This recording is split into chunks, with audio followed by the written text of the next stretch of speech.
বাংলার ক্ষেত্রে দিনাটা রাজনৈতিক সংঘর্ষে বারংবার উত্তপ্ত হচ্ছে, প্রতিদিন বিভিন্ন ঘটনা ঘটছে দিনাটায়, কি বলবেন?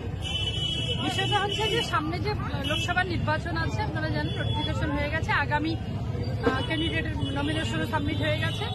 আগামী 19শে এপ্রিল প্রথম দফায় কোচবিহার, আলিপুরদুয়ার এবং জলপাইগুড়ি 3টে আসনে, আমাদের যে 42টা আসন আমাদের রাজ্যে, তার 3টে আসনে ভোট আছে আগামী 19শে এপ্রিল। তৃণমূল কংগ্রেস বুঝে গেছে তাদের জনসমর্থন নেই। জনগর্জন বলেছিল ব্রিগেডে, যে জনগর্জনের সভা, ওটা জনবর্জন সভা হয়েছে। জনগণ ওদের সঙ্গে নেই, জনগণ তাদেরকে বর্জন করেছে।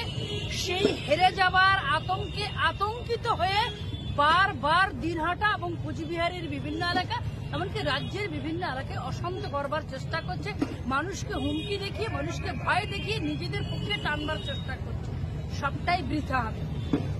উদয়নবাবু আজকে বলছেন নমিনেশন সাবমিট তিনি করলেন, তারপরে তিনি সেখান থেকে বেরিয়ে এসে উদয়নবাবু বলেছেন যে নিশীথ প্রামাণিক ভোটে দাঁড়িয়েছে, দিনাটা উত্তপ্ত হবে না। না, নিশীথ প্রামাণিক তো উত্তপ্ত করছে নাকি?